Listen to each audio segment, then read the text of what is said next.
Okay, ladies and gentlemen, it's my pleasure to open the first series of keynote talks of this morning. For those of you who are curious who I am, my name is Rüdiger Voss. I've been former president, now vice president of the European Physical Society, and it's a great pleasure and honor to chair this first scientific session this morning. Our first speaker will be Dr. Alberto Gianalfi from KNAU in Pavia, on the subject of experience of the treatment of tumors with ion beams. Please, Dr. Gianalfi, and you have 20 minutes. Good morning. Thank to organizer for invitation, and I'm the pleasure to be here for this important event. I speak you about experience of treatment of tumor with ion beams. The hadron therapy is used to treat the difficult cases, radio-resistant high-grade tumors, and not responsive conventional radiotherapy, and tumor close to critical organs, not only for physical characteristics of a particle, but also for new delivery system with active scanning. And the other situation in which the particle therapy is useful is the complex shaped and large tumor. Even in this case, the addition of physical particles, characteristical and spot scanning technology, it's useful to deliver the dose distribution in the better way. Hadron therapy, this is the center, 78 proton center now, and 10 carbon center worldwide, and more than 150 centers better in 2022 and 23. Now in Pavia is, along with Heidelberg and Marburg and Medaustern, one of the European dual center with active scanning protons, carbon ions, with total number of patients 2,250 after since 2011 of patient treated. More efficacy, as we have said before, in radio-resistant tumors, especially head and neck cancer, an important chapter of this aspect, and in particular salivary gland cancer. As evidence in this experience of Heidelberg, the addition carbon ion plus IMRT conventional radiotherapy enhance the local control in significant way.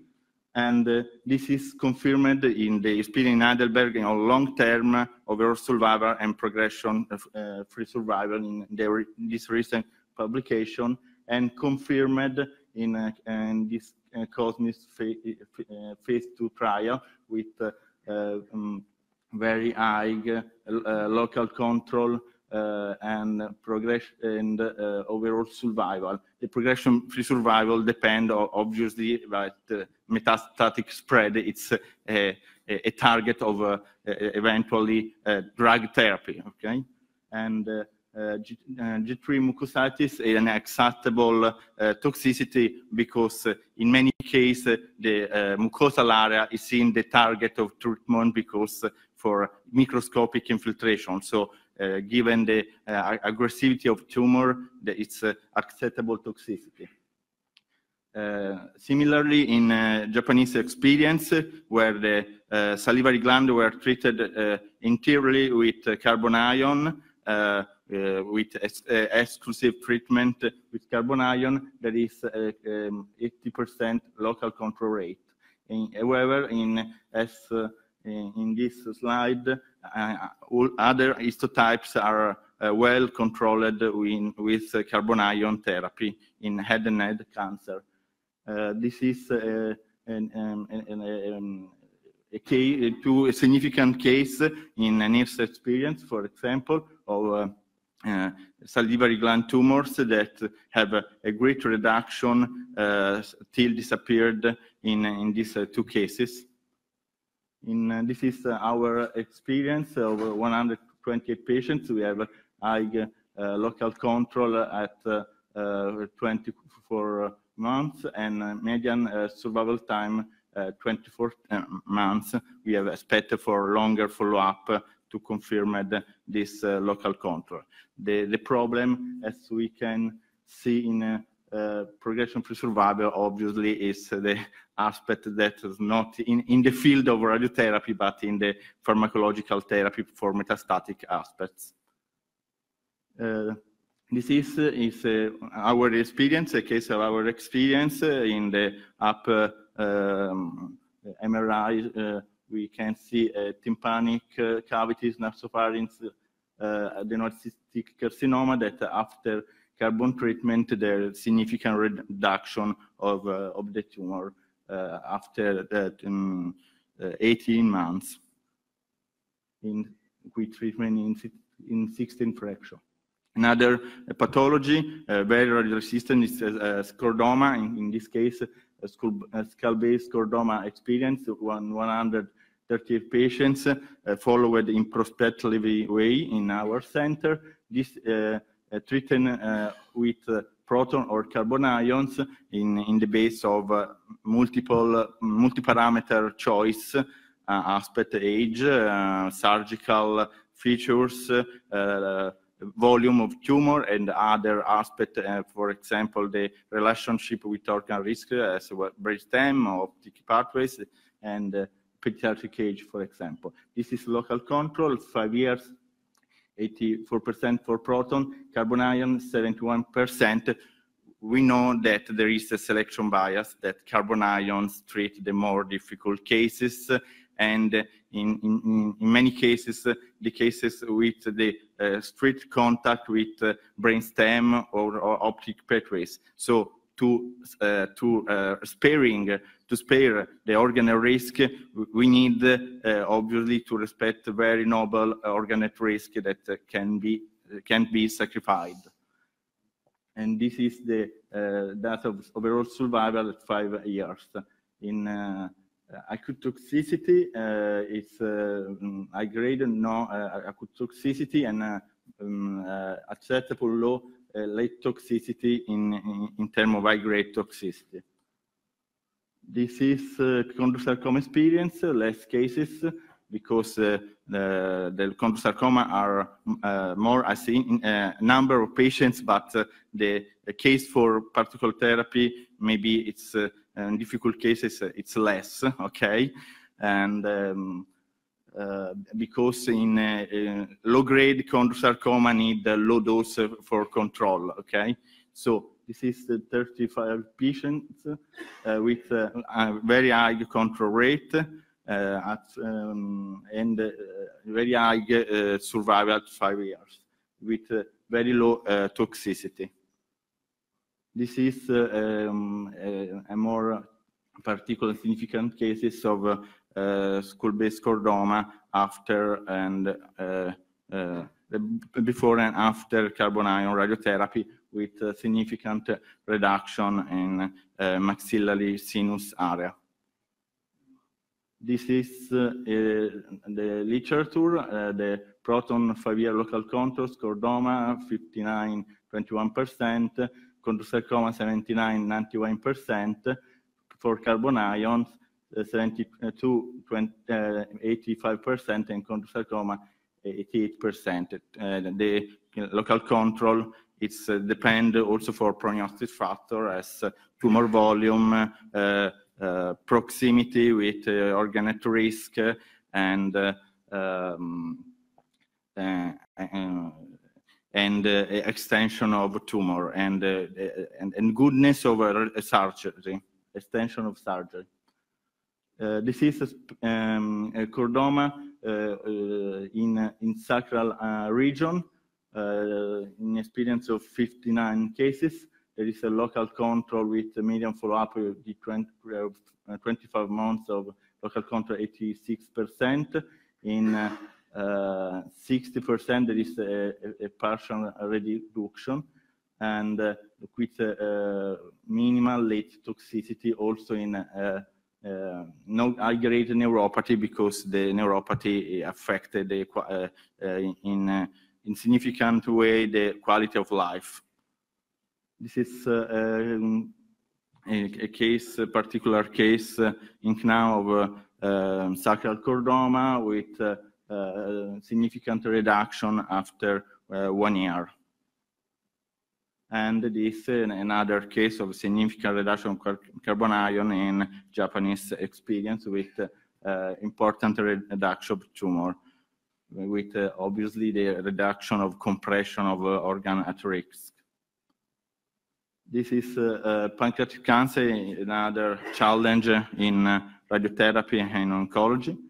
In our experience of a starting experience of 16 cases, we have a local progression-free survival of 1 year, 71%, and with metastatic disease-free survival at 11 months and median overall survival 12 months, with lower G2, G3 toxicity. These are other significant cases. Other radio-resistant tumor are sarcomas. In this case, we can see an osteosarcoma, head and neck after radiotherapy. In this case, we have not reduction, but we can observe the black area in the tumor, that it's the death of the tumor or necrosis of the tumor. A response that is certificated not that, but by a reduction, but enlargement of a necrosis area. Obviously, the important of this aspect and that avoiding eccentric orbit, so obviously a cosmetic aspect that it's not secondary in quality of life of patients. This is another difficult case of earth sarcoma. So the difficulty of high grade tumor, high dose, and the problem that is a moving target because the target is moving according with the respiratory function. So with the technology of moving target, it's possibility to treat with accuracy the tumor in this particular region, very delicate and very difficult to treat. In these cases, we can observe a significant reduction of a tumor indicated here. 1 month after the treatment, we have half regression. This is another significant case, another sarcoma that with important response. We have low-grade sarcoma, but it's very large and compressing the organs. And we can see after 16 fraction, there is another significant reduction of the tumor, and after 3 months. Other sarcoma, in these cases, it's malignant peripheral nerve sheath tumors and other sarcoma-type tumors, but there is a reduction of the tumors, and a very aggressive tumors with the risk of diffusion by the nerve. And after 50 months later, we have important reduction in tumor. All these cases are very radio-resistant tumors in delicate situation, need high dose and a great sparing of surrounding health tissue. It's important that this clinical activity is increasing in the framework of a trial. This is example of 2 trials in school-based and sarcoma and chordoma. This is another case of a sacral chordoma randomized study with 31 patients enrolled from February 2017 to 23 patients treated in arm B of study in KNOW. Other study, it's ongoing. It's a CIPHER study for pancreas in international cooperation framework. And another international cooperation framework, it's this study in cooperation with ETUAL for the treatment of radio-resistant tumor. This is a study that in this study it's possible to analyze also the rare tumors. So the tumors that have not so high incidence, it's difficult to have the scientific data if we treat separately in different way. In this way, it's possible to have some response also for very rare tumor that's have a very low number if considered the single center. If we centralize the data and the way of treatment, we can see in what is the effective. Okay, I'm finished. Thank you.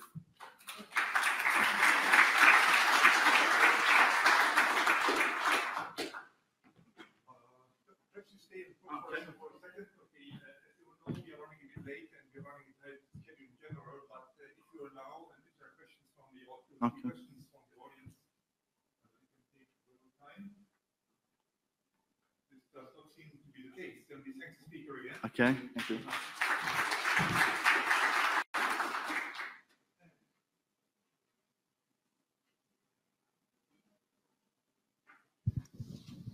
And we move on to our next speaker, who is Dr. Lukas Schaub from HIT in Heidelberg, sitting modestly in the back, who will speak to us on clinical experience with head-on therapy at HIT Heidelberg. Thank you. And also 20 minutes, please.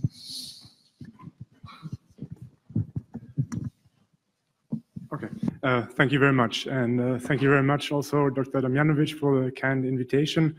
Today I would like to share some of our clinical experience we have with head-on therapy at the Heidelberg Ion Beam Therapy Center since 2009. So this picture was taken in December 1997. It was the day of the first patient treatment with carbon ions in Europe. It was part of a pilot project mainly initiated by Professor Specht, who is here today, who at that time was a scientific director at the GSI, and Professor Debus.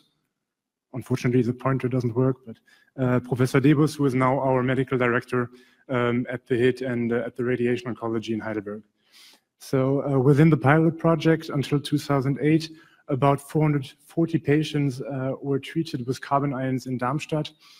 And the promising clinical results gave birth to the idea of building an own ion beam facility, heavy ion beam facility in Heidelberg. And after initiation, planning, construction, finally the first patient was treated in 2009 at our facility. The HIT is really embedded into the clinical environment. It's very close. It's located on the University Clinic campus, very close to the main disciplines we work with, such as the children's clinic, the pediatric oncology, the gynecology, and the comprehensive cancer center, which is very essential for the daily work life and routine. It is also surrounded by academic research environment. We have the German Cancer Research Center, which has a long tradition in Heidelberg and which is always promoting innovations and especially also in radiation oncology, is located very near to the HIT itself. And one also important fact, it's of relatively compact size. It's 60 times 70 meters of ground surface required for the facility, so which should be manageable also in different locations. This picture, Dr. Damjanovic already showed it before. It's a plan of the HIT and showing the different parts of the facility. And I would like to point out a few of them, which are important. So the ion sources, when we look at the first point, we have 4 of them. Protons, carbon ions, we're also using helium and oxygen, the latter two only for experimental and research purpose right now. Helium is being commissioned for clinical use, so we are expecting it to start very soon, actually. But we are mainly working with carbon ions and protons. So once the ions are separated and integrated or released into the system, they are pre-accelerated in a linear accelerator and then introduced to the synchrotron. The synchrotron is the circular accelerator we work with, and it has the ability of accelerating the beam, the particles up to the speed of 3/4 of the speed of light. So the range of energy we have is quite bright, and we need to use it to define different depths in the treatment target, in the target of the treatment, sorry. We have 3 treatment places at the HIT. 2 of them work with horizontally fixed beams, and the 3rd treatment place works with the gantry. The gantry is basically a very big steel construction, very complicated. We only inaugurated it 2012 because it needed some measurements, and it was quite, it wasn't easy to inaugurate it, but we made it happen. So it's 600 tons of weight. It's as high as a 3-story building, and we needed actually to deviate the beam in a way that 360-degree rotation around the patient is possible. Why do we need that? In our daily routine, we really often have the situation that we have tumors located at the spinal cord in the pelvis area, and they cannot be reached adequately by using horizontally fixed beams. So we really use it commonly, and we are happy to have it. Also, this picture was shown before. It's just to give an idea of our beam delivery technique we use. So it's the active raster scanning technique. Active because there is continuous modification of the beam energy, the intensity, and the focus. And raster scanning because fast-moving dipole magnets, when you look at the second arrow, continuously deviate the beam. So that at the end, it's a continuous scanning of all the points in different layers of the 3-dimensional target volume, which receive the prescribed energy and the prescribed dose. So the result of all of it is very, very sharp dose gradients at the tumor itself. This is an example of a skull-based chondrosarcoma, where we see that basically there is no dose to adjacent relevant organs. And this is what makes carbon ion therapy and particle therapy in general so important. The patient numbers treated at the HIT really saw a large improvement in the first years of the treatment, and reached its maximum in the year 2015, where we treated 723 patients in that year. And by the end of 2019, we will probably have reached a number of 6,000 patients treated since 2009. This is just to give an overview of our beam time plan and of our timetable, the weekly routine. Basically, we treat patients from Monday to Saturday, from 8 a.m. to 8 p.m., which can vary. We sometimes treat longer, depending on the number of patients undergoing treatment right now.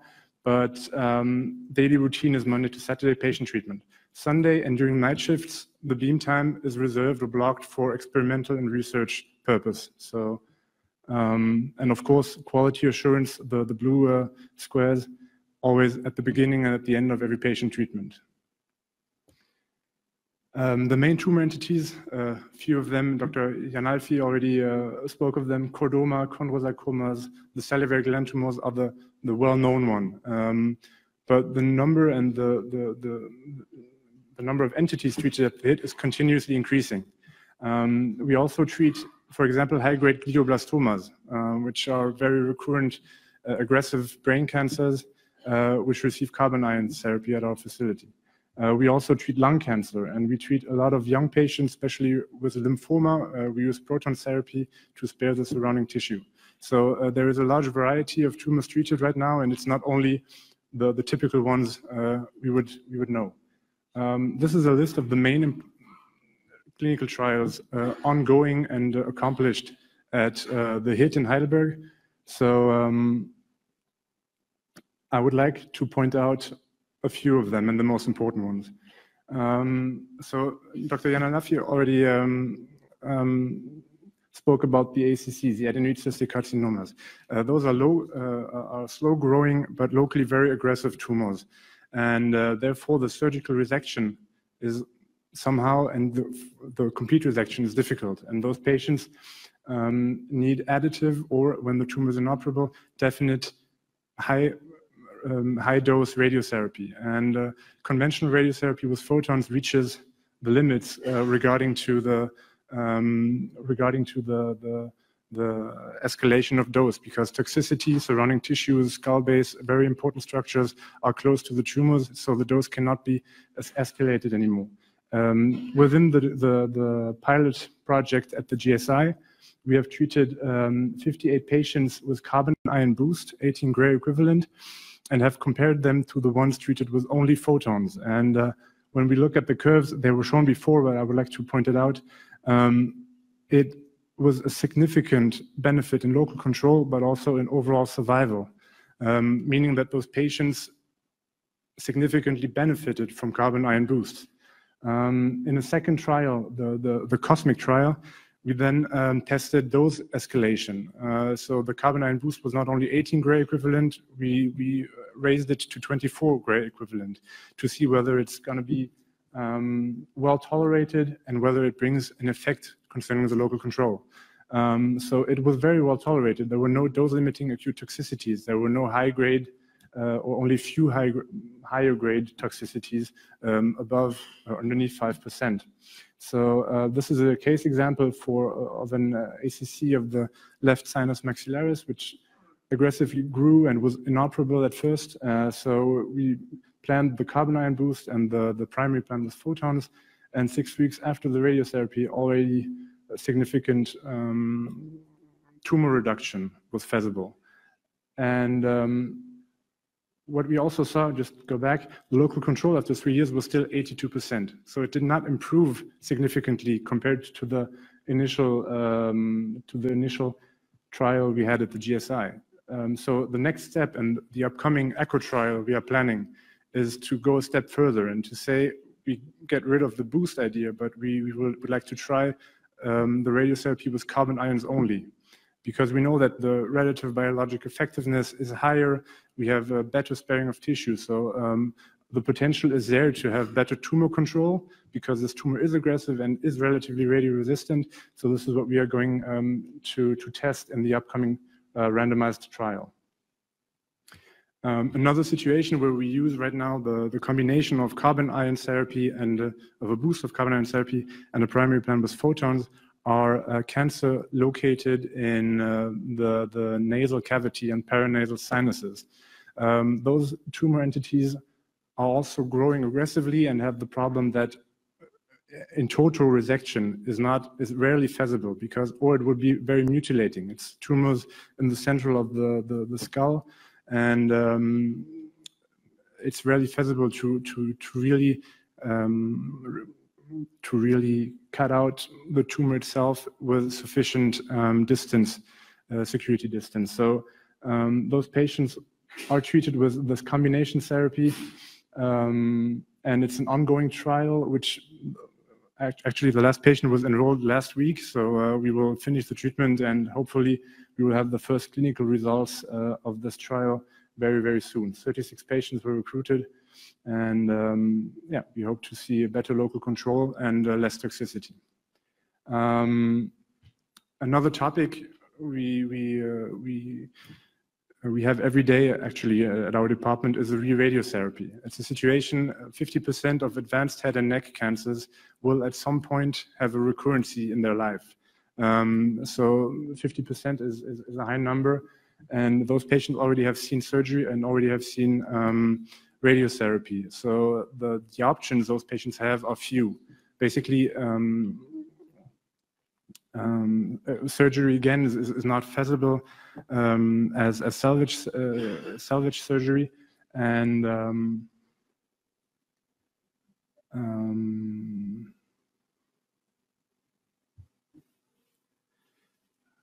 I'm sorry. As a salvage therapy, and chemotherapy is associated with a lot of toxicity.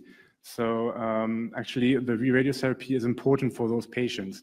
But the challenge of radiotherapy is that the total dose, the organs at risk have seen in those areas should not exceed a certain limit, because when exceeding it, toxicity rates get higher and higher. So we analyzed 229 patients treated at our institution who had received 51 gray carbon-only radiotherapy in order to treat the recurrence, and have seen that the toxicity compared to the toxicity of only photon radiotherapy was significantly lower. We only had 11% of high-grade toxicities compared to 30–40% of the other of conventional radiotherapy with photons. This is an example of an ACC of the base of the tongue on the right side. After 7 years, it had local recurrence and received this re-radiotherapy as scheduled here. And 22 months after the re-radiotherapy, the local control was still very good. Another trial concerns lung cancer. Pancoast tumors are particular lung cancers that arise from the lung apices and infiltrate the surrounding tissue. They were often, resection was often incomplete. Therefore, the today's standard therapy is a combination of neoadjuvant chemoradiotherapy and surgical resection. And we have enrolled 11 patients. We are planning to enroll 15 patients in total in this trial, and they receive carbon ion therapy combined with chemotherapy and a neoadjuvant concept. And then 2 weeks after the end of radiotherapy, they receive surgery, so the tumor is resected. And now we want to analyze whether the carbon ion therapy increases the local control after surgery because of the faster and probably stronger shrinkage of the tumor, and whether we can reach better overall survival for those patients. So what is interesting in this trial too is that the protocol says we need an FDG PET scan, which shows metabolism of tumors, which is very important for us to see, is there any activity? And what is interesting here is that we have one at the trial initiation and we have one at the end of the trial, only 2 weeks after radiotherapy. So that enables also to get an idea of how active and how fast-acting radiotherapy with carbon ions can be. And when you see the CT scan of this lung cancer before treatment and before surgery, but after radiochemotherapy, you see that it significantly reduced its size, but it also stopped showing metabolism. So the tumor cells really are actually dead, if we want to put it in that way. And because the tumor was resected, we also could analyze the histopathological outcome. And those tumor cells resected, in this case, for example, there were no tumor cells in any histological analysis found 2 weeks after radiotherapy. Sorry, I will come to an end right now. Chondrosarcomas, we have talked about them before.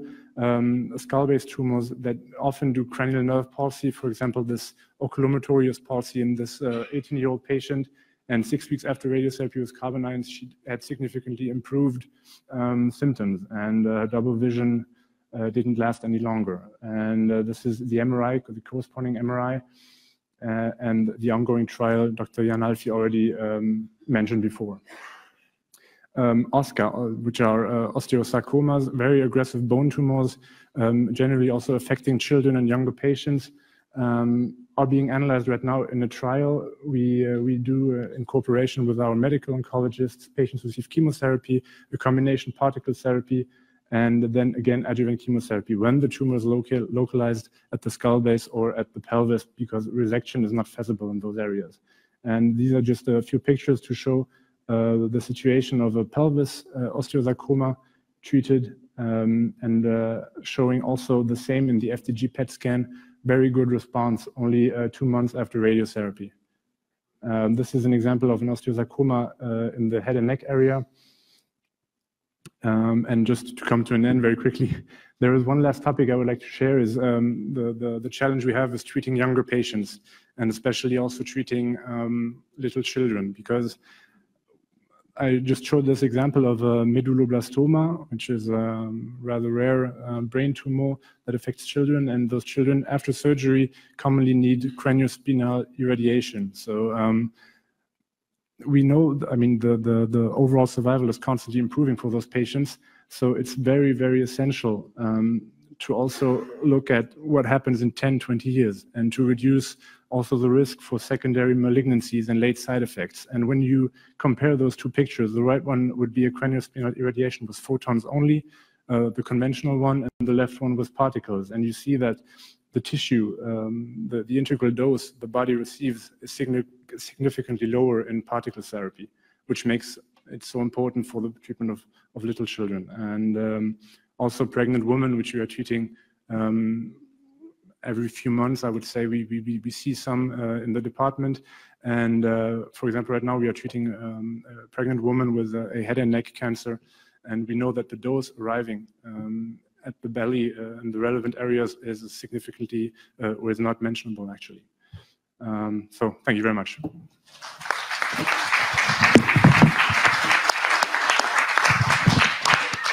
Okay, thank you, Dr. Schaub. Are there any questions on this presentation?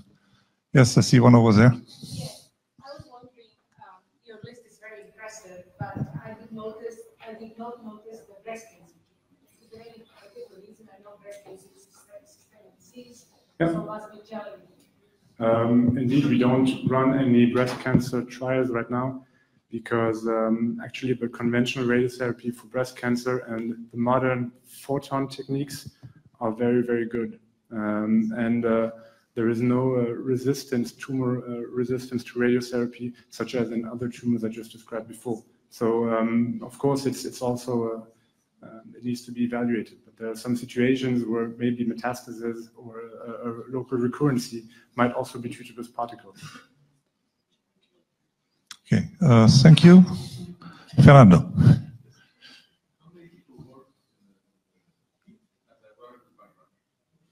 Sorry, I didn't understand the last one. Number of people at the back. How many people work in heat, and what is their background, the education level? Okay. Unfortunately, I didn't bring that slide. Basically, the HIT has a lot of support. We have a big physicists team. We have our physician team, and I would say roughly, probably 50 people are working in total at the HIT facility itself. Physicists, we have so 2 attendings, Professor Herford, our leading attending at the HIT, and 3 residents, so we would be 7 physicians working there. Physicists, we have a lot of technicians. I would have to estimate, honestly, but I would say about 20. They have a PhD? Not all of them. No. I mean, we also have, of course, a program where part of the studies, we have a lot of students also from studying physics that do internships at our place. So not all of them necessarily have a PhD. Okay. Since time is running a little short, I suggest we leave the continuation to coffee break discussions. Thank you. Let's thank the speaker again.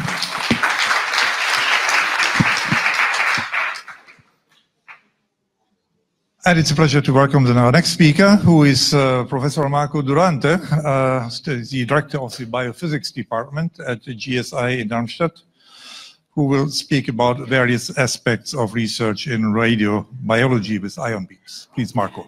Thank you very much, and special thanks, of course, to Sania for this kind invitation for this wonderful event.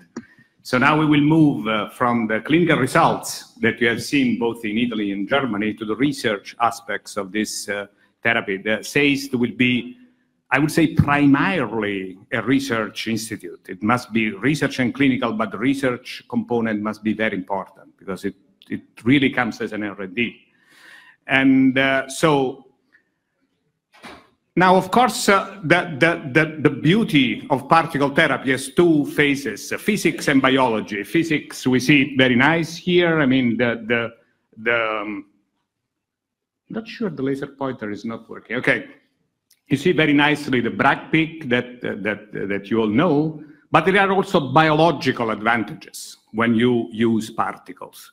So the question that I will try to answer is, where is the next breakthrough coming from physics or from biology? I will anticipate. My conclusion is that will come from biology. And I'm sure many people will be upset here because there is a full of physicists, but that's my challenge today. So, of course, physics and biology in particle therapy are very much entangled. You see here to the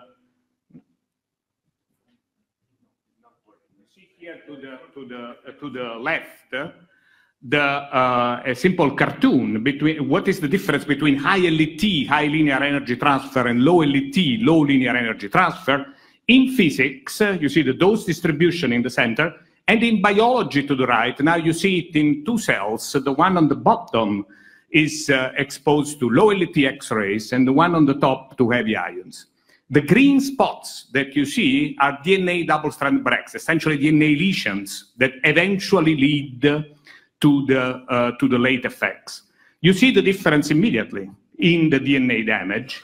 The question is whether this difference is then translated in a different radiobiological response. Now, this is a picture, it's a sort of snapshot, but we can also have a movie. I hope you see here, the time is on the top. You see, these are cells exposed to X-rays, live. These are live cells. In fact, you see, it's a long movie, it's about 2 hours. Every one of these little dots is a DNA double-strand break. What you see are the repair proteins that rush to the site of DNA lesion induced by X-rays. So it's nicely uniformly distributed. This is done with the microscope, and X-rays are coming. But you can also put, this is Burkhard Jakob, who works in my department and is the expert in this unique technique at GSI, I have to say. He is putting the microscope on the beam time of the accelerator. So now you can shoot the ion and look live what happens to the cell. And that's what you see here. These are now, you see, this is the time, 2 ions, 1 and 2, going through the nucleus of the cell, and now you clearly see the difference between X-rays and heavy ions. Of course, the physicists know very well that the track structure is complicated. You know, the track structure of the ions has a core in the center, and then you have the delta electrons coming out from the main track. Can we also see them in biology? Actually, we can. You see to the right now, you see, boom, the particle going through, and you see the DNA repair. But if you look at the cell to the left, you will see little dots coming also in that cell. And these are caused by electrons that fly from the main track even to the neighboring cell. So that's how the radiobiology of this particle really looks like at the microscope. And of course, you have even more here. You see the repair, for example. Here you can see this protein repair single-strand break, so it leaves the DNA damage side, and you see that the signal disappears. And you can see in a zoom here, when the particle comes, boom, you see the particle going through the cell, and then you see the repair, it disappearing from the cell. So that's the big difference, let's say, between particles and X-rays from the biological point of view. And of course, this streaks of damage, this different spatial distribution of damage, is reflected in different type of chromosomal aberrations. For example, this is a high dose chromosomal aberrations by gamma rays. Low dose iron ions is a very heavy ion. And you see that monster chromosome, those are 4, this is actually my own chromosomes, but they are irradiated out of my body, of course. They look much better in my body. And you see the chromosome, the monster chromosome with the 4 chromosomes fused together, that really makes you think to the streak of damage that you have seen, and the chromosomes that misrejoin, the broken chromosome that misrejoin and form that monster chromosome with 4 chromosomes fused together. So, physics and biology entangled. And one of the first questions where physics and biology have to answer is why we use carbon ions, for example. Why don't we use, and protons, of course. Why don't we use iron ions? We have seen iron before. At GSI, we can even use uranium. You say, okay, I have a radio-resistant tumor, I shoot uranium, I will kill. Not a good idea. You see, this is the LET as a function of the depth for a spread out break peak single beam. So it's a one beam coming from the left to the right. This is the tumor region, and this is the normal tissue region.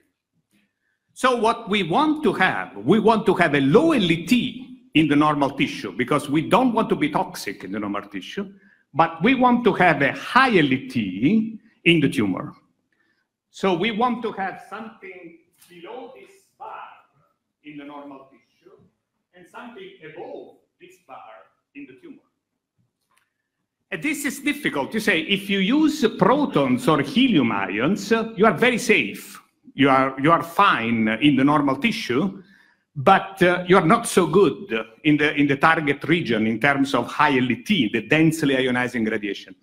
If you use oxygen, you are very good in the tumor, not so good in the normal tissue. It's a little bit risky. And of course, if you use ions heavier than oxygen, this figure looks even worse.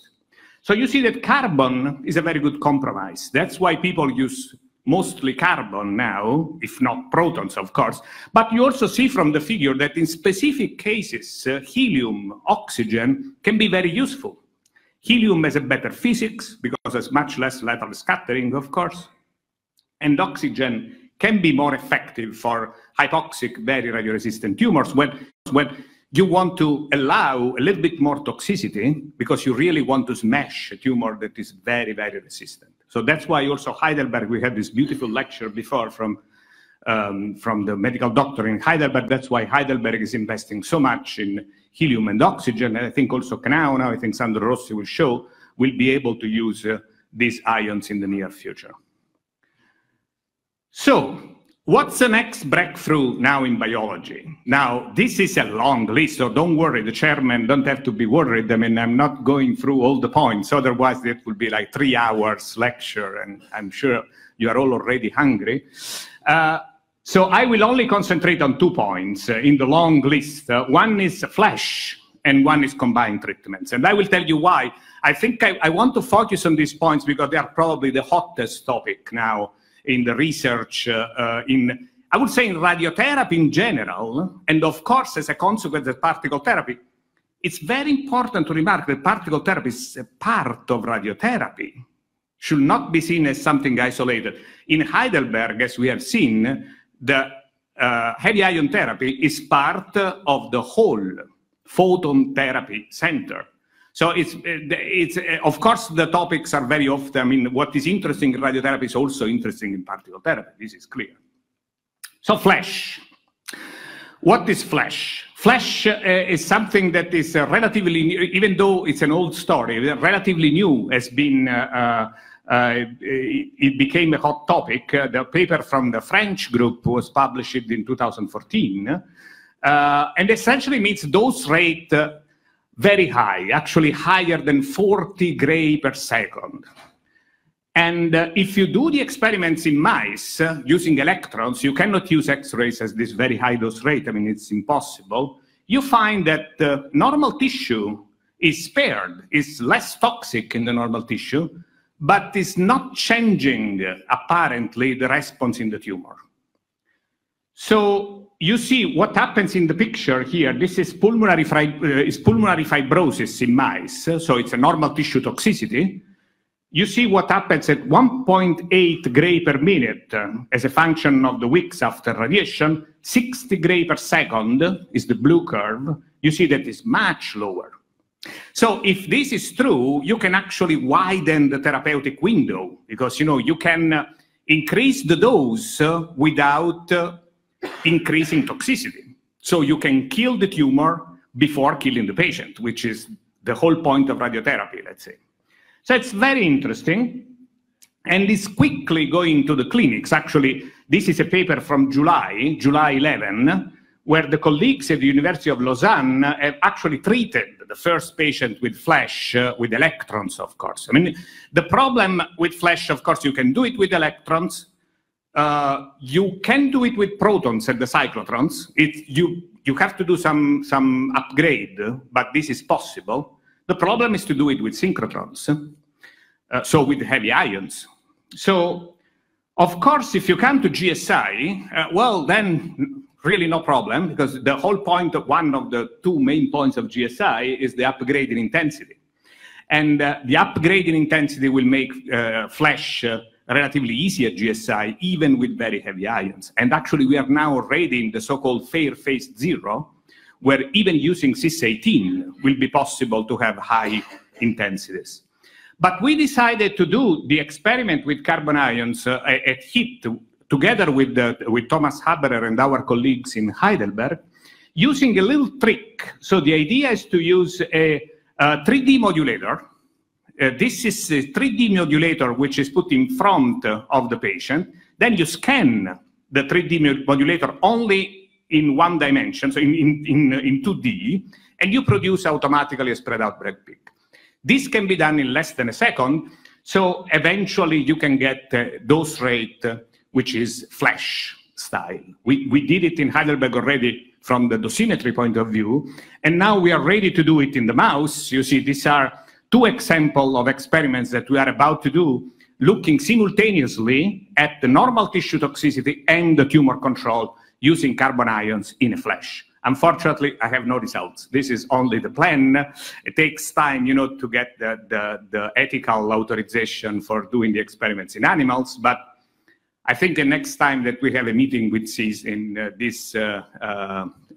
with you, I will be able to show you the result.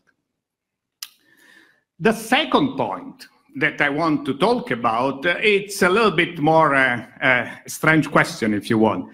Are we sure we will need radiotherapy here? Because, you know, if you go to the clinical or to the medical oncology meetings now, a lot of people say, well, look at these results.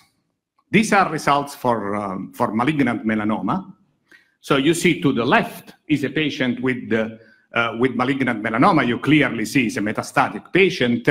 In the past, his chance of surviving were essentially 0.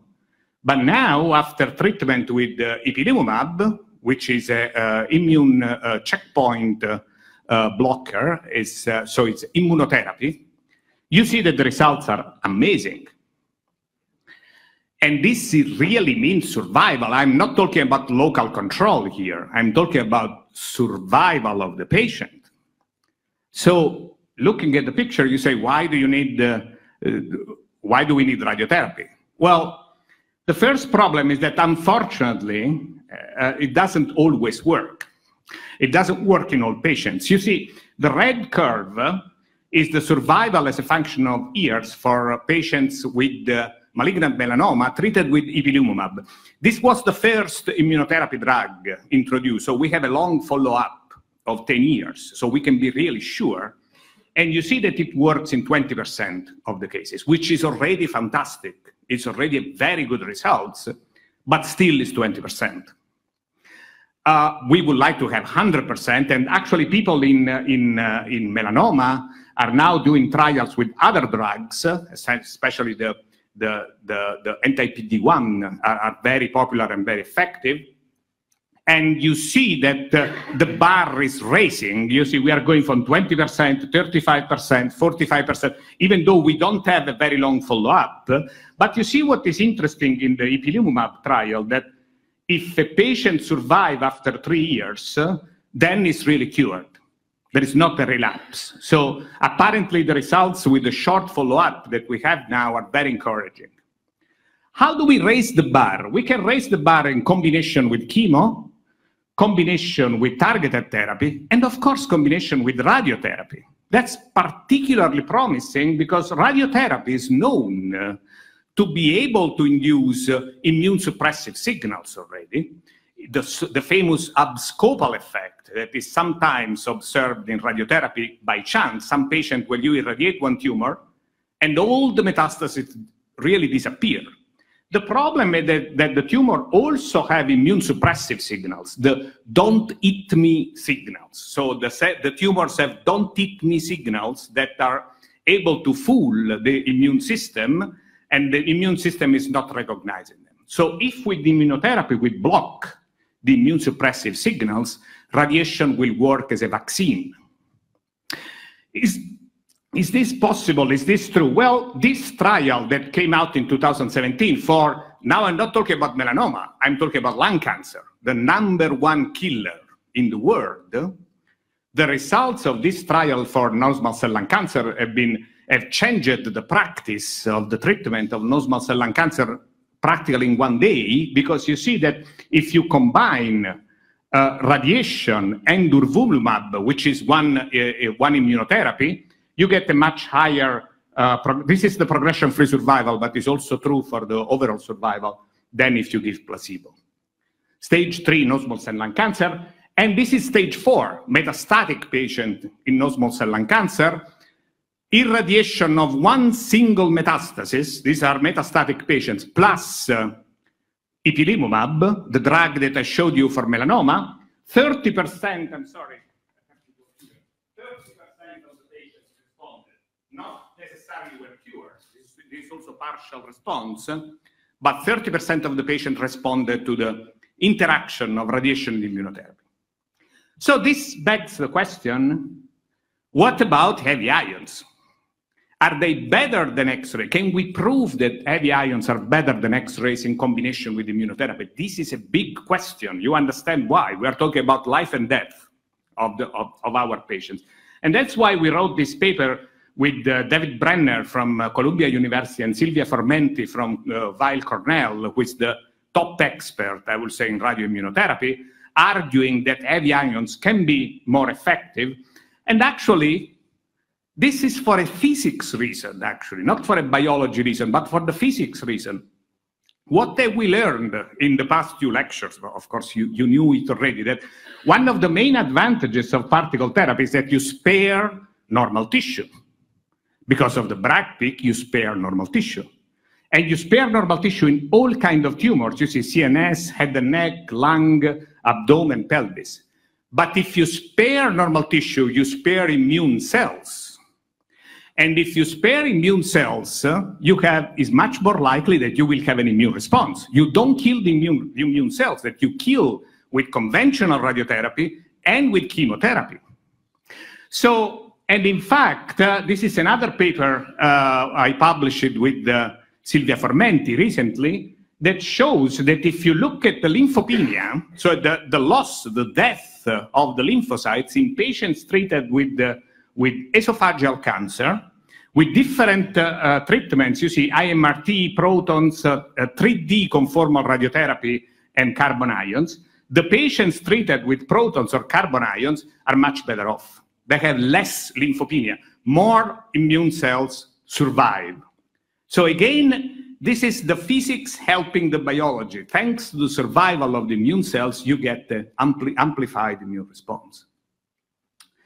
Of course, we have to prove it. We are doing experiments in animal models because, of course, that's the only thing we can do. This is a nice experiment we are doing in collaboration with the NIRS in Japan. 5 minutes. Oh, yeah, plenty of time. So in this experiment, we are treating a mouse. We are irradiating one tumor of the mouse. And we look at the response of the other tumor, which is not in combination with immunotherapy, and we look at the lung metastasis. This is an osteosarcoma that makes lung metastasis in the mouse. And I just want to mention, this is, you see, the results that have been now submitted to a radiotherapy journal that shows, you see, this is, you have controls, the number of metastases in the lung. You see them in the lung of the mouse to the right. The number of metastases in controls, carbon ion only, X-rays only, and in combination, X-rays or carbon ions plus immunotherapy. And you see that carbon ions is already very effective by its own and gets much better than X-rays when you combine it with immunotherapy. So, of course, it's a preliminary results in animal models, but looks like very promising for the use of carbon ions in combination with immunotherapy. And with this, I'd like to conclude. I think I convinced you that the future breakthrough in radiotherapy is likely to come from biology with some help from the physics, of course.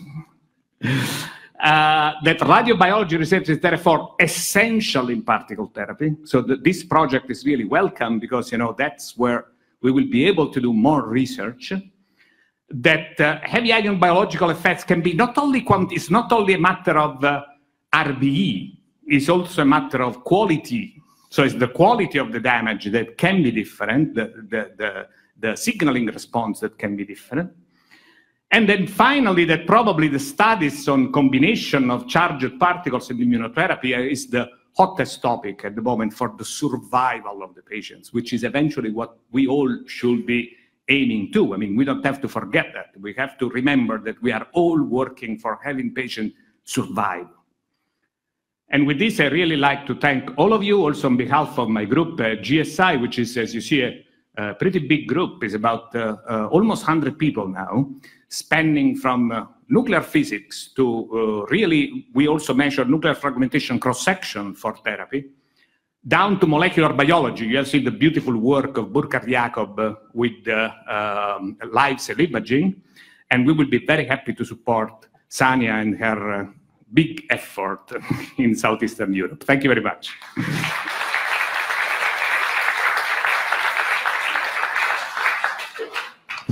Thank you, Marco, for giving us some fascinating insights into the biomedical aspects of this research. I'm sure we would all love to listen to you for another 3 hours, but we have to move on. Quick questions or comments? Yes, please. Someone over there. Interesting pleasure, especially for the melanoma cells, because it is known it is a very resistant tumor cells, unfortunately. But in what way you make a combination radiotherapy and immunotherapy at the same time, and you make some schedule? That's a very good question. That's a very good question. If you see the protocol that we decided to use after many trials, we use one drug essentially on the same day. We give the drug and then we do the irradiation. That's the anti-PD-1. And then we use a second drug at day 4 and day 8. But that's a very good, there is a rationale in these choices. We can discuss this at the coffee break, but you pick the reason why we need research. You know, when to add the drugs, which cocktail, which time, that's something that we cannot do in the patients. We have to do it preclinically, and then we have to translate it in the clinics. So it's a very good point, and you see what we decided to do in this specific experiment.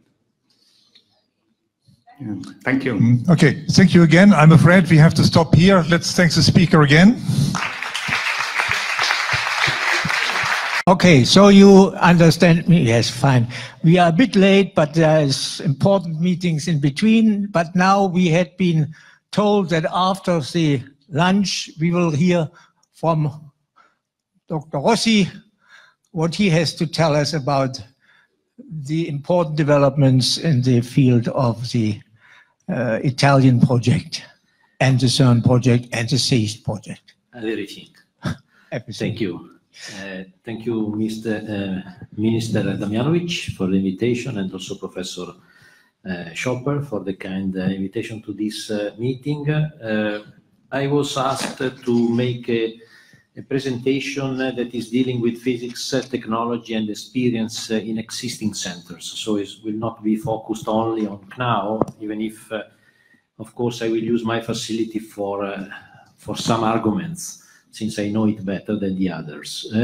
This slide that you have seen in a different form before, I just want to drive your attention on one fact that there has been, I mean, hadron therapy in general is known since decades, but became really something useful for patients when they went from research centers were devoted some time, from time to time, for clinics to hospitals.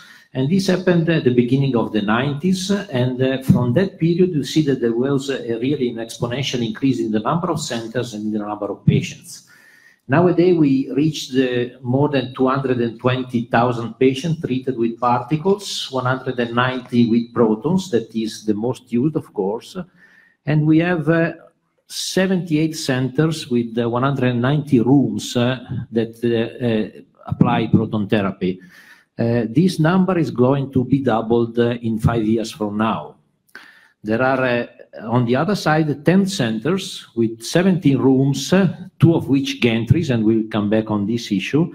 And so far, they have treated 28,000 patients. The growth of patients by year is indicated on the top left, 22,000 per year on protons and 4,500 with carbon ions. So there is an increase in the number of patients, and this is going to give data that give the basis of medical evidence to this kind of application. In the early 90s, I told you there was this movement toward the hospital-based facility, and the first one for proton therapy is in Loma Linda, California, close to Los Angeles. This is the footprint of the center with the small synchrotron, 7 meters in diameter, and you see those big wheels there are called gantries, and they hold the magnets in order to direct the beam around the patient from many angles. And this is going to ease the treatment and focus the delivery of the dose really on the tumor, sparing at best the healthy tissues. But this is for protons. So far, they have treated 20,000 patients. They have large statistics on many pathologies. And proton therapy, since the numbers, is becoming more and more commercial. Nowadays, you can really buy on the market. There are different vendors. You can buy a proton therapy facility that is composed by an accelerator. There are cyclotrons and also synchrotron in the case of Hitachi, and also gantries. So this can be installed like a new treatment room in conventional hospitals. And this is something that is happening more and more. Concerning carbon ions, the story is a bit different because the machines are larger, because carbon is basically more difficult to bend, and so the footprint of the accelerator is much larger, and you will see only synchrotrons that are basically used for treating patients with carbon ions. The first hospital-based facility has been built in Chiba, close to Tokyo, and started treating patients in 1994. At the beginning, the facility was equipped without this part. This was not present. And this was added later on in this last decade with 2 rooms with active scanning modality. I will explain afterward what is an active scanning modality. And more recently, last year in April, with a second gantry, a superconducting gantry built by Toshiba. You see also some data of the beams that are used, maximum energy, 430 MeV per nucleon, and this is what is needed to reach 30 centimeters in depth in water for treating the deepest seated tumors. The maximum field size is 22 by 22 square centimeters. So this is the dimension of the field for the treatment. I want to go now to concentrate now on dual machine, or let's call it multi-particle machine, because normally they are used for patients now for protons and carbon ion, but in general, these machines are ready for adding new species. We have heard this morning that, for example, activities are already going on in Heidelberg with the helium, and this is also in our programs. And these are the 6 multi-particle centers in the world. IOGO was the first one in the early 2000s, and this is a spin-off of the competence of NIRS in Chiba. And the other 4 have origins, basically, conceptually and technologically in Europe. The first project, the first pillar of the European competence on multi-particle facility is coming from GSI, the GSI pilot project that was led by Professor Specht with Professor Kraft and Professor Debus. And they were pioneering this activity in Europe. They treated 440 patients in 11 years, but they were also important to introduce new modalities, in particular 2 technical topics that are the active scanning system. So they painted the tumor slice for the first time using the beam like a pencil. And the second topic, you see those heads, the patient there, and on top and the bottom, there are 2 heads that contain detectors in order to monitor the PET emission due to the radiation with the carbon beam. And this is the first time in 100 years that we see where the dose has been deposited, a very powerful tool to have imaging of the dose delivery. Out of this success came the experience of Heidelberg. They started treating patients in 2009, and so far they have treated more than 5,000 patients. And the previous talk already introduced the characteristics, 2 horizontal beam lines and 1 gantry. The first gantry in the world dealing with carbon ions. A huge machine, huge dimension, but it works. It allowed to treat patients from all the angles and get better results. The other movement that came up was the technology transfer. So it was not a realization of a single facility, but also it was transferred to Siemens Medical that built 2 other facilities, actually 3, but the third one in Kiel was discontinued before starting treatments. The other one is in Shanghai. You remember the center in China in the previous slide. And the second one is in Marburg, that is somehow mastered nowadays by the same people, the same crew of Heidelberg. The second pillar in the European experience on multi-ion center is coming from CERN, and this was the proton-ion medical machine study that was held at CERN from 1996 to 1999. And due to the boost of interest from Ugo Maldi and Maynard Regler and other people from CERN, like Giorgio Brianti and Phil Bryant, this study was meant to, let's say, conceive the ideal greenfield machine for treating patients with hadrons. No matter of dimensions, no matter of cost, but all the best solution, at least at the time, to have something that is conceived for treating patients. You see, for example, 2 Linacs, one for proton, one for carbon. You see a fishbone structure of the extraction lines to serve multiple rooms with different kind of gantries, also for carbon ions at the bottom, for a Riesenrad-like carbon ion gantry. And the idea was to have somehow a toolkit from which all the other projects could take what was interesting for them to build their facility. This was what happened to us in KNAU. And together with other institutions, mainly INFN, we managed to build such a facility. And so far, we have treated more than 2,400 patients, 60% of which with carbon ions. And this is in at the front, the facility with the hospital part, in the back, the synchrotron space, and the main power station that feed all the electricity. Some interesting numbers. These are common numbers, I would say, for this kind of installation, at least for those installations at that time. We are talking between 2000, 2010, 2012. This is the time plan on the left. You see 2 years of final design, 5 years of construction. This was quite fast, at least for Italian experience. 1 year of commissioning, and then we started what we call the sea trial phase, in which we had to demonstrate, going through dosimetry, radiobiology with cell and also small animals, and then patient clinical trials, we had to get the CE marking as a medical device. On the right, you have the construction costs of the whole installation, and the fact that to this realization worked a lot of firms. And this is, I want to strengthen a point that was already mentioned this morning, the possibility really to involve the environment of the industry and let it grow. And this is also an important byproduct of this realization. Actually, 115 persons are working in the center. 30, 35 in the technical department. They assure the running of the facility, the operation, and also the first maintenance. 45 in the medical department, physician, medical physicists, bioengineers, technician.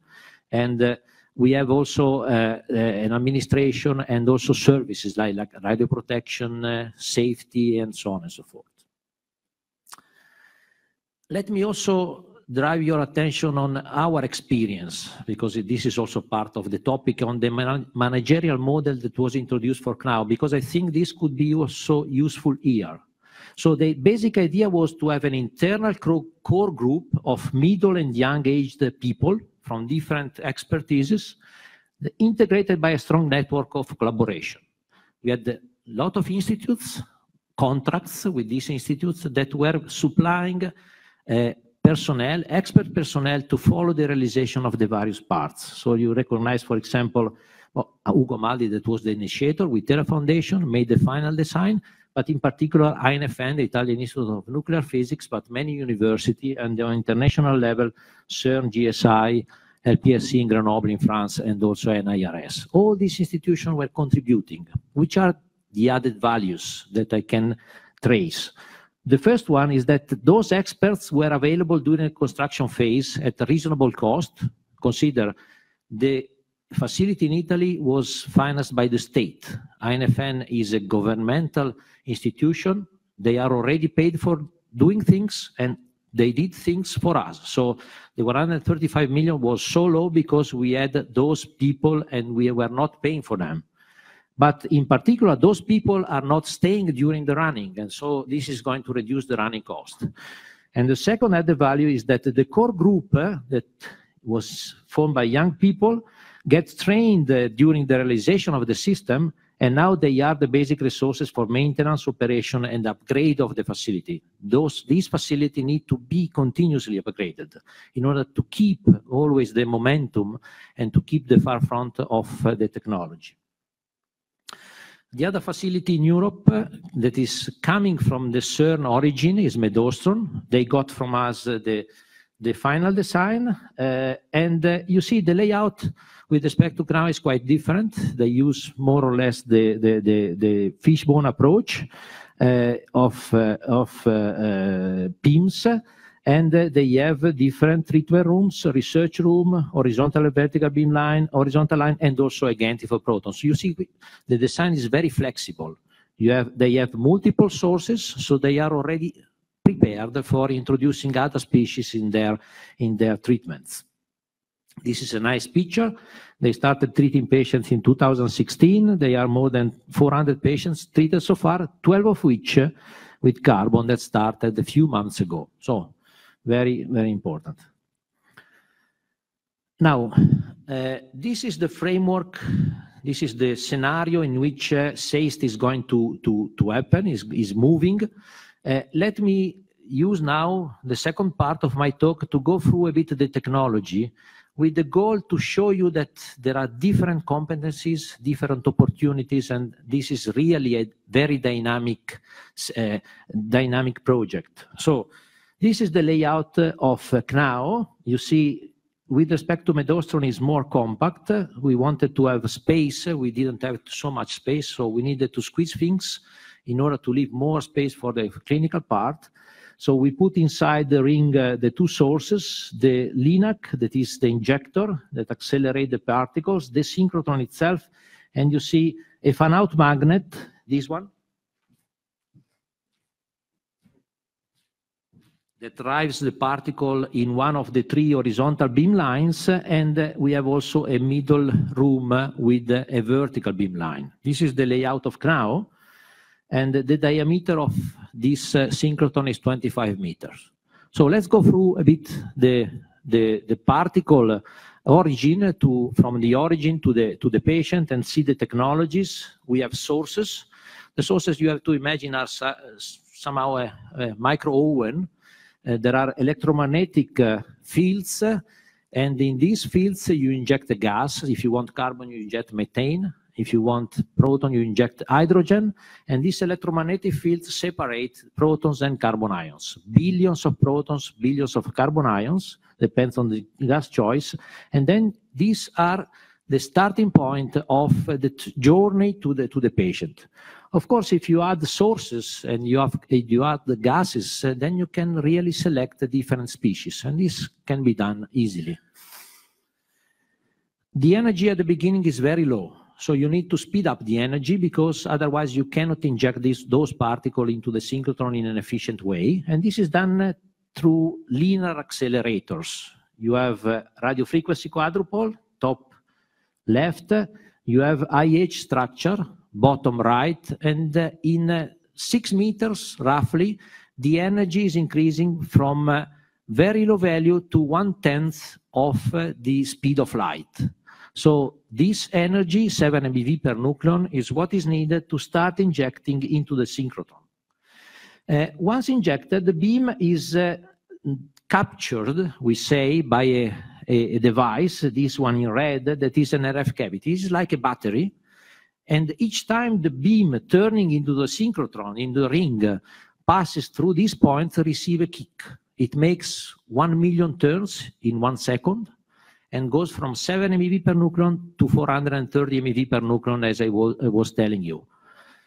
Of course, why it's called synchrotron? Because there is a synchronism between the energy of the beam and the field that keeps the particle on the same trajectory, circular trajectory. So there is a synchronism between energy and B field in order to drive the particle always on the same circle. So they are bending. There are quadrupoles that are used to focus the beam that is keeping always the same dimension. And there are correctors. You imagine that in 1 second, this beam is traveling something like 30,000 kilometers. And if it is not well aligned, then you lose it. So you need really a very careful system for alignment. And in the end, this beam is turning in a vacuum chamber in which you deplete basically all the gases, all the atmosphere, in order to avoid to have obstacles on the trajectory. So you see many competencies from magnets to vacuum, mechanics of precision, power supplies, and so on and so forth. Then you extract the beam, you want to go to the patient, and I've shown you before only horizontal and vertical beam lines. Sorry. Actually, the best way, I told already, is to use gantries, and you have already understood that this is not a low price because the dimension and the cost are very impacting. But today we have the gantry in Heidelberg, the gantry in Heidelberg, this one on the left, and the superconducting gantry in Chiba that I showed before, built by Toshiba. Still, there is room for improving the technology, and this is one of the goals of the project that is ongoing in ITRI. The beam is in front of the patient. Now you need to use it to treat the tumor. You have 3 dimensions. You can reach different depths in the body that correspond to different slices of the tumor, and this is done changing the energy. And then once the energy is fixed, you paint the slice that is seen by the beam itself. Slice by slice, from the distal one to the proximal one, you fill all the tumor volume by these spots of particles. Of course, this is done in a controlled way. You need to measure, you need to understand how many you deliver, the form of the beam, and the field size in order to be very precise. When I say very precise, means sub-millimetric precision. So it's a very tricky system.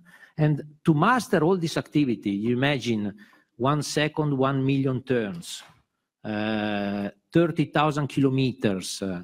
You cannot react with your hands and with your eyes. You need a system that is the control system that from the field at the bottom take over all the parameters, all the measurements, react in real time, and transfer it to the human-machine interface that are the computer in the control room that master this activity. But by the way, this is done automatically. In the treatment room, there is a technician that is pushing a button, asking for beam. Once beam is there, everything is done by the machine. The operator is only looking at the fact that nothing contrary to what foreseen has to happen. Is not finished because now the beam is under control, but the patient, if the patient is not in the correct position and you don't monitor correctly what's the positioning of the patient and how is evolving during the treatment, you imagine the treatment is lasting a couple of minutes. The patient is breathing, for example. If you breathe, you move all the organs in the abdomen by centimeters, and you want to be sub-millimetric precision. So you really need the control of the position of the patient with the very sophisticated devices. So that's why, for example, you see the 3 treatment rooms of the 3 facility in Europe, Knau, Medostron, Heidelberg. You see usage of pantographs, robotic system to align the patient. You use imaging device. That ring on the top right is a CT room on rails. This is done in order to check that the tumor position before the treatment is correct. If it is not, you have to modify and to change the positioning of the patient.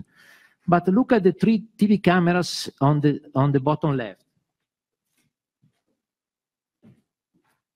These are sending with a frequency of 100 times per second an infrared signal to markers on the patient, and they monitor online the respiration phase. With this device, you can really synchronize the delivery of the beam with the position of the tumor. If you don't have this mean, you cannot treat moving targets. And in perspective, we already discussed the PET system in GSI, but you have other means that are in the treatment room in order to monitor really two things: where the tumor is and where the dose is delivered. These are the two key measurements that you are dealing with. All this information then need to be transferred to a complex, let's say, software system that takes into account the treatment. And this the record of the treatment, but also the planner of the treatment. And this should be able to accept all this hell of information in order to react saying, okay, you are performing correctly, or you should change a bit your treatment plan. So really here the goal is to build a robust and adaptive planning on a daily basis. We are not yet there, but this is where we are going. And this is the best way to profit of these technologies. Now,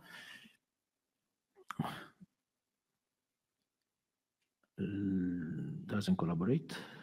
Okay. I've shown you many different systems, maybe in a too fast way. All of these systems have a high content of technology, of competencies. Some are really, let's say, new projects. Some are really prototypes.